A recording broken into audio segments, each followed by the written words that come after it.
Hi, I'm Sylvia Muiznieks, a senior BodyTalk instructor.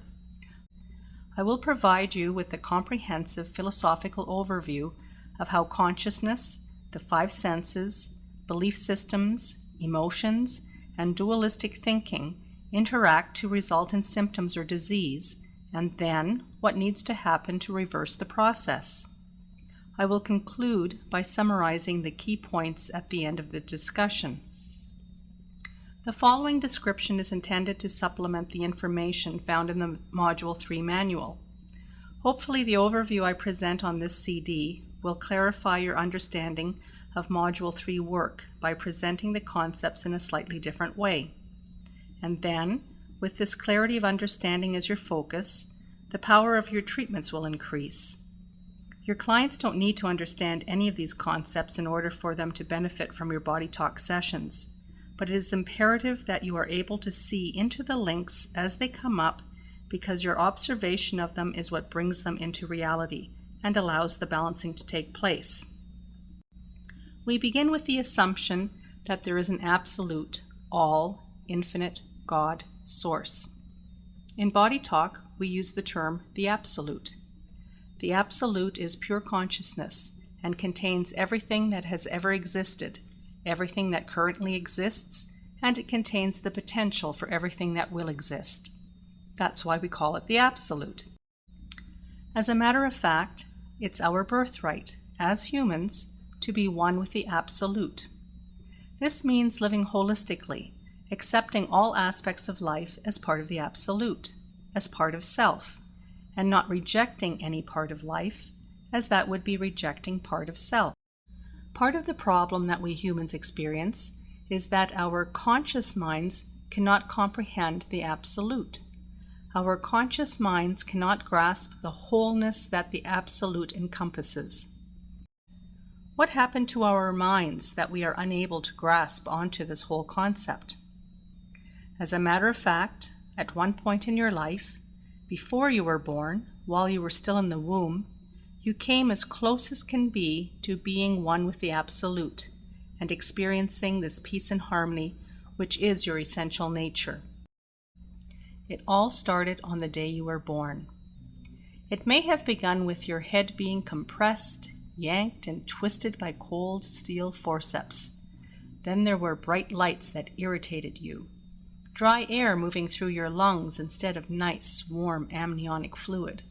A cold metal suction instrument was shoved down your throat and nostrils, clearing out mucus and making a horrible noise that compounded all the other noise from hospital machines and voices around you. You felt something rough on your skin as you were cleaned up and wrapped in a blanket. Every sense was assaulted at the moment of birth. These were some of the first hints that all is not self, that there are things that exist outside of self. Over time, as your eyes continued to develop, you saw that there were things out there that moved quite independently to your body. And so, slowly, you learned through input from your five senses that there is a self separate from the many others, that you have a body and a mind, and that some things make you feel good and happy, and other things make you feel bad and unhappy. It is the information from the five senses that turns our focus outwardly, away from the absolute, to engage us in the illusions of the world around us. It is particularly through the five senses that we begin to develop our conscious minds that tell us we are not part of the absolute. Because the only way we can experience the world is through the five senses, they act as our windows to the world. Any limitations the five senses have also limit our experiences of what is happening around us. It is a well-known scientific fact that each of our senses is anatomically structured to only respond to a certain band of frequencies that the brain then interprets. We can hear only a certain range of all possible vibrations that exist in the universe. We can see only a very small range of visible frequencies. We can smell less than other animals can, let alone smell all molecular vibrations. It is not possible for a human being to see, hear, touch, taste, and smell everything there is to see, hear, touch, taste, and smell within the Absolute. Our senses, then, physically hinder us from grasping on to all aspects that constitute the whole concept of Absolute. Nevertheless, our senses still barrage us with what selected information comes through them to give us some indication as to what is happening in the world around us. Without some more selective filtering by the mind, this information would be very chaotic.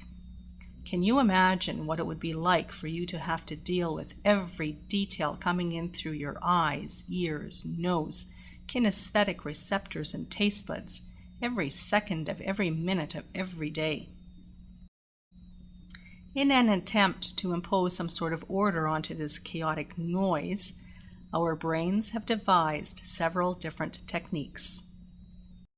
So, of all possible information about the Absolute that is available, only a very, very small amount actually reaches us.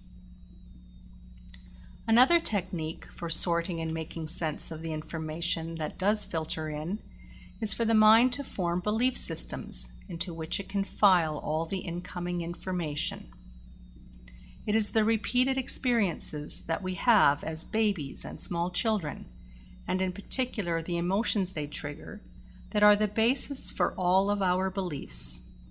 Although sometimes it can take just one single strong emotional experience to create a belief. In other words, you could say that our beliefs are embedded in our senses. It is an interesting cycle. The senses act as filters for what information gets through to the mind, which forms beliefs around the information received. The beliefs, in turn, interpret the information coming from the senses and so act as another set of filters.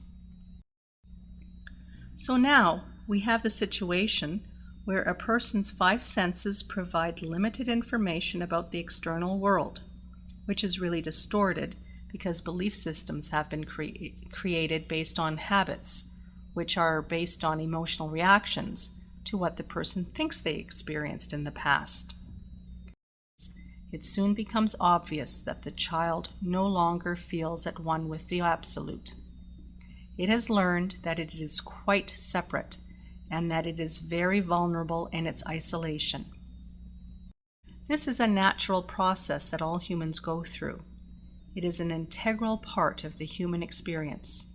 We are built anatomically and psychologically to go through all these steps. We just can't help it. And this is how the adult mind, full of beliefs, can't even comprehend the Absolute anymore, let alone identify with it. The ability to get a felt sense of the whole concept of Absolute is lost when the mind begins to learn about the external world through the 5 senses, and that inability to comprehend the whole is reflected in the brain's inability to grasp any whole concept, even smaller ones. We need to examine this phenomenon next. If the mind cannot comprehend the Absolute or any whole concept, how does it cope? And what are the resulting consequences? To conclude, I will now summarize what I consider to be the key points that you need to be familiar with in order to comprehend the process we have been discussing. The 5 senses are responsible for turning our minds away from the Absolute and generating belief systems that tell us we are separate from Absolute.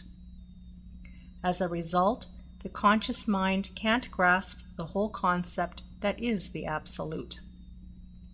The mind breaks any whole concept down into its polar opposites. The polar opposites are judged based on our beliefs, and then the mind accepts one of them as a truth. The energy of the rejected pole is usually expressed as an emotional response when a person's beliefs are challenged, and that shows up in the body as a symptom or illness. The emotional response is actually the signal that there is faulty thinking and that the person needs to heal the split mind by accepting and acknowledging the existence of both polar opposites. If the belief underlying the attachment to the so-called truth is flexible, and the mind recognizes the rejected polarity as valid, the body releases the unneeded emotional energy, which clears up any symptoms or illnesses. BodyTalk specifically uses the consciousness section of the protocol to help the split mind recognize its dualistic thinking. When the split mind is healed, a return to the absolute is possible, and peace and harmony are once again experienced.